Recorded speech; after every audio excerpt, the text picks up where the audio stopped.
Selalu cari yang halal teman-teman sekalian dan jauhi yang haram. Ada sebuah statement saya lihat ini disebarkan oleh syaitan, jin dan syaitan manusia. Dan ada syaitan dari manusia. Allah katakan dalam surah An-Nas kan, alladzi yuwaswisu fi sudurin nas minal jinnati wan nas. Jadi ada syaitan manusia kata ulama. Jadi kalau syaitan jin bisikin dia tidak mempan, maka didatangkanlah syaitan-syaitan manusia untuk membantu membisikkan dia. Kita kadang-kadang digoda oleh syaitan untuk berzina tidak mau. Lalu kemudian syaitan manusia yang datang, teman-teman kita digerakkan untuk menggodain supaya mau. Maka itu begitu. Ada statement mengatakan yang haram aja susah apalagi yang halal. Pernah dengar gak itu? Hah? Nah, banyak saksi alhamdulillah. Ini gak benar ini. Ini disebarkan oleh syaitan jin dan manusia. Na'udzubillahi minasyaitonir rajim. Gak benar. Yang halal kita balik. Yang halal sangat banyak jalannya. Yang haram sangat sedikit jalannya. Terbukti orang kalau mau kerja di perusahaan-perusahaan cari halal banyak. Lamaran dibuka, bisa kita diterima. Kita mau mulai usaha banyak. Tapi kalau yang haram, mau memulai aja sudah ketakutan. Ada was-was, ada khawatir. Maka yang halal banyak, yang haram sedikit. Kenapa kita masuk ke zona yang haram ini? Untuk apa? Saya sering sampaikan di pengajian ini, kalau Allah haramkan babi, Allah ganti dengan sapi, kambing, ayam, kelinci, semua hewan laut. Kenapa harus babi? Allah haramkan khamr, nggak boleh minum khamr, memabukkan segala macam. Baik, Allah ganti dengan madu, sirup, air putih, susu, baik. Berarti yang haram itu sedikit, hanya sebagai cobaan saja. Untuk apa? Masuk ke zona haram. Dan harus punya prinsip teman-teman sekalian. Tidak boleh pelimpan menjadi seorang muslim. Tadi di awal saya bilang, sesuatu yang haram Allah haramkan, haram. Jangan sentuh, jangan lihat. Pelajari untuk diketahui dan dijauhi, bukan dicoba. Dan sesuatu yang halal pelajari untuk dinikmati. Terbuka pintunya. Asal mau saja. Kalau kita ikhlaskan niat kepada Allah Subhanahu wa taala, memulai usaha-usaha kita dan upaya kita dengan membaca bismillah, alhamdulillah wassalatu wassalamu ala rasulillah. Kemudian kita berdoa kepada Allah ikhtiar, Allah akan bukakan. Allah akan bukakan. Saya menjadi seorang praktisi dalam masalah ini. Pada saat saya teman-teman sekalian baru balik dari Madinah tahun 98, awal saya masih mau melanjutkan pasca sarjana. Saya nggak punya pendapatan sama sekali. Pulang ke Makassar waktu itu, saya hanya bantu mengajar di pesantren ayah saya di Makassar. Bahkan saya cuma memulai untuk waktu itu pertama sekali keluar handphone tahun 98, 99. Kemudian saya coba jual. Saya masih numpang di klinik ayah saya di Makassar. Ada counter, ada etalase nggak dipakai, saya pakai jual cuma 1-2 handphone. Saya sempat berkembang setelah itu, ada yayasan dibuka, kemudian saya diminta bergabung. Saya masih punya pendapatan 500.000 waktu itu. Dan saya coba. Alhamdulillah saya menikah. Kemudian setelah menikah tahun 99 itu pendapatan saya pas-pasan. Istri saya bisa berjalan dengan saya alhamdulillah dengan pendapatan itu. Kemudian kami coba pelan-pelan dan memang bertahap. Memang bertahap. Sampai Allah SWT buktikan depan mata saya sendiri. Alhamdulillah bisa. Kadang-kadang ada sebagian ikhwah tanya saya, Ustaz gimana caranya membagi waktu antara usaha dengan dakwah? Saya cuma tunjuk ke langit, Allah Maha Kuasa. Tugas kita berusaha. Dan bisa alhamdulillah. Restoran jalan, travel sekarang ada, alhamdulillah. Dan dakwah juga berjalan. Berarti tidak ada kata-kata tidak bisa. Ini kata-kata tidak bisa ini buang jauh-jauh. Selama antum masih bernafas hidup, bisa. Tidak boleh vakum, tidak boleh putus asa. Memang ada kegagalan, pasti ada. Atau halangan-halangan, itu ada. Untuk kita belajar. Saya mengalami itu. Awal-awal buka restoran, 3 tahun pertama, itu gak luar biasa cobaannya gitu. Cobaannya luar biasa. Kadang-kadang ada 1 hari nggak ada pembeli sama sekali masuk. Waktu itu kami buka di Kalibata City dari pagi sampai malam nggak ada orang masuk. Karena ada tamu datang itu pun dari jemaah yang pada saat sudah tahu hadir berapa orang. Tapi alhamdulillah sekarang ini restoran kami Sabtu Ahad nggak bisa lagi dapat tempat full. Kuasa Allah SWT. Tapi tentu kita punya poin-poin. Kalau saya pribadi punya poin-poin. Untuk mencapai sebuah kesuksesan tidak boleh kita lepaskan diri dengan Allah Subhanahu wa taala. Itu poin pertama, bertakwa pada Allah. Kemudian sumbernya halal, cari modal yang halal. Saya kalau tidak punya modal, saya bicara sama orang yang punya modal halal, saya ajak dia kerjasama. Kemudian sistem yang dipakai halal dan produk yang dijual halal. Untung, laku, nggak usah khawatir. Mau lebih banyak lagi, ikuti dengan sedekah. Selalu sedekah, jangan berhenti. Pikiran kita teman-teman, seorang muslim beda dengan kapitalis. Kapitalis pikirannya cuman untung aja terus. Bahkan bagi mereka, sedekah pun membantu orang itu adalah sebuah kerugian. Mengeluarkan itu kerugian, enggak.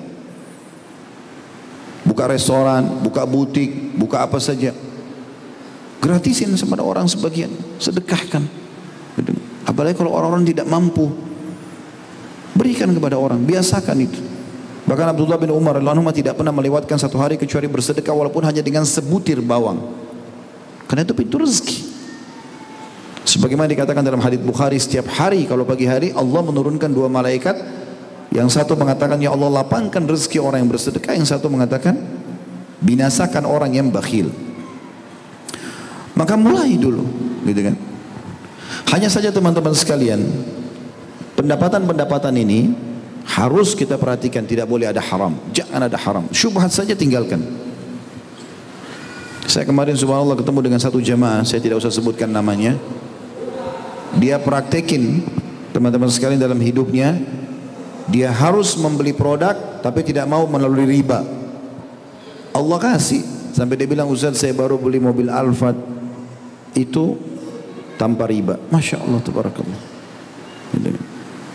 Bisa kalau mau. Tapi ada orang tidak.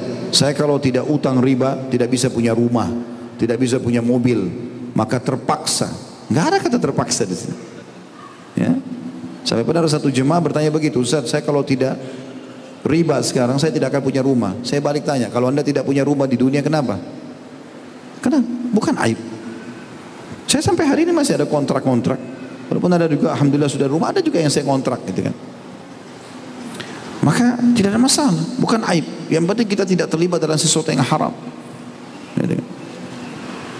Baik teman-teman sekalian, beranjak daripada hadis Nabi SAW. Kenapa kita bahas tentang masalah akibat pendapatan haram ini? Ada hadis Nabi SAW yang mulia. Hadis ini diriwayatkan Tabarani dan juga Al-Bazzar, tentu dengan sanad sahih ya. Yang beliau bersabda, "Lan tazul qadama 'abdin yaumal qiyamah hatta yus'ala an arba'ah." Tidak akan pernah beranjak kaki seorang hamba pada hari kiamat sampai ditanya tentang 4 perkara, baik ke surga atau ke neraka. Yang pertama, an umri fima afnah. Umurnya di mana dia habiskan. Makna umur waktu, ya. Lihat jam teman-teman sekalian, satu hari 24 jam. Saya isi apa saja ini. Tidak ada sesuatu bagi seorang muslim lewat 1 detik tidak bermanfaat bagi hidupnya. Wajib antum isi dengan hal yang bermanfaat, walaupun sederhana. Minimal mubah. Tapi yang haram tidak. Pernah terjadi, taubat. Dihisap oleh Allah 24 jam. 1 jam 60 menit, 1 menit 60 detik dihisap sama Allah.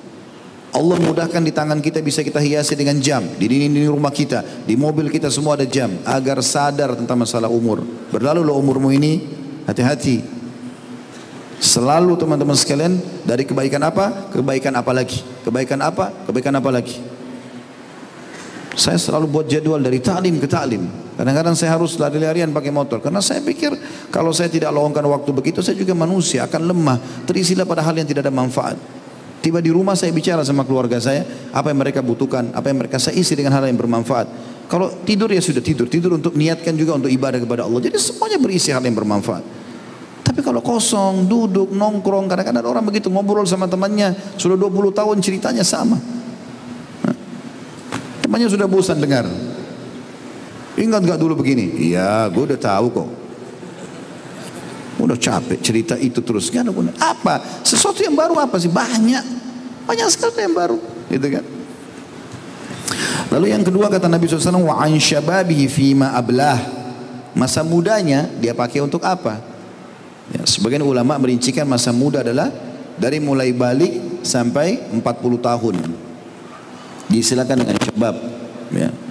Tentu di atas 40 tahun berarti sudah masa dewasa yang sempurna, terutama kaum laki-laki. Akalnya sudah sempurna di umur 40 tahun itu. Makanya para nabi-nabi dinobatkan di umur 40 tahun, gitu kan, ke atas. Itu masa kesempurnaan. Walaupun ada orang subhanallah yang Allah berikan kesempurnaan juga sebelum tiba itu. Tapi di masa 40 tahun ini jauh lebih tenang, jauh lebih dewasa, jauh lebih bijaksana dan seterusnya. Nah di masa muda ini kita energik ya. Energi kita banyak sekali. Maka kita sangat energik dalam masalah itu.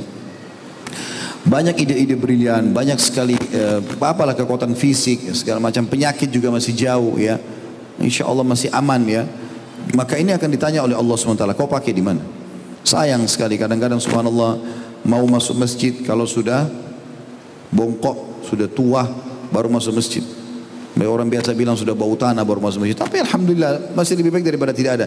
Mana anak mudanya nih? Jadi seakan-akan masa muda itu harus dihabiskan pada kemaksiatan. Masih muda nggak apa-apa, rasain aja dulu. Nggak apa-apa seks bebas, narkotika, merokok. Kenapa harus pakai pada hal yang buruk ini? Aneh kadang-kadang. Kalau ada anak muda yang lurus, aneh, dianggap asing. Loh, kok memang potensi itu harus dipakai dalam ketaatan. Ya. Yang lebih saya tidak setuju lagi kadang-kadang ada, kalau ada orang tampan, orang cantik datang dalam majelis, oh kenapa di sini? Emang kenapa? Kan sayang, mestinya jadi apa ya? Kadang-kadang harus jadi artis. Jadi yang saya tangkap, kalau tampan sama cantik jangan di majelis, jangan jadi orang soleh. Kok aneh benar? Mestinya yang tampan yang cantik itu yang di depan, gitu kan? Mereka tunjukkan nikmat Allah ini saya gunakan dalam ketaatan. Begitu. Kok malah aneh ini? Malah harus tampil kemaksiatan, buka auratnya, narkotika, bebas-bebasan nanti aja di masa tua. Kalau sampai masa tua, kalau enggak, kalau mati sebelum itu, gimana? Itu akan dipertanggungjawabkan. Yang ketiga ini jadi saksi bahasan kita, wa an malihi min aina iktasabahu wa fima anfaqah. Hartanya, pendapatannya, dari mana dia dapatkan, kemana dia keluarkan. Hati-hati teman-teman. Pertanyaan dua untuk hari kiamat ini. Masa muda itu ditanya saya, masa muda mau pakai untuk apa? Umur ditanya. Tapi ini harta beda. Dari mana pendapatan, kemana dikeluarkan. Ada 4 keadaan ini dalam masalah harta ini. Yang pertama, ini yang paling mulia. Pendapatannya, sumbernya halal, dikeluarkan pada yang halal. Dia kerja bagus, kemudian dia keluarkan pada yang halal. Dia sedekah, nafkahi keluarganya, macam-macam, bangun masjid segala macam. Ini adalah hal yang paling baik. Yang kedua, ini buruk ya. Pendapatannya halal, ini sudah benar. Tetapi dikeluarkan pada yang haram. Dia kerja halal, tapi dia pakai zina, dia pakai mabuk, dia pakai gini dan gitu. Ini dosa, nggak boleh. Yang ketiga, ini juga dosa. Tadi kan yang kedua sumbernya halal dikeluarkan pada yang haram. Uang hasil kerja bagus tapi dikeluarkan untuk pakai zina. Ini nggak boleh, haram. Yang ketiga ini terbalik. Sumbernya haram tapi dikeluarkan pada yang halal. Misalnya hasil curian umrohin orang tuanya. Nanti kita sebutkan itu. Ada efek-efek daripada perbuatan haram ini ya. Nanti itu akan menambah dosa buat dia. Jadi orang begitu, hasil korupsi, sedekah, nggak diterima sama Allah, percuma. Sumbernya haram, dikeluarkan pada yang halal. Yang terakhir, yang keempat paling buruk, sudah sumbernya haram, keluar pada yang haram. Hasil curian dipakai zina. La haula wa la quwata illa billah. Ya. Kemudian yang keempat, kata Nabi SAW adalah, wa an ilmihi mada amila fih. Dan tentang ilmunya, dia pakai untuk apa saja. Gitu kan. Teman-teman sekalian, ada hadis Nabi SAW yang kita harus hati-hati darinya. Maksudnya, jadikan peringatan. Bukan hati-hati dari hadisnya, hati-hati dari apa yang telah Nabi SAW ingatkan di dalamnya. Karena Nabi bilang, di dalam hadis sahih riwayat Bukhari, ya'ti 'alan nasi zamanun la yubalil mar'u ma akhadha minhu aminal halali am minal haram. Akan datang satu masa nanti, disayangkan sekali, akan banyak orang atau akan ada orang yang tidak peduli lagi dari mana sumbernya dia, halal pendapatannya ataupun haram.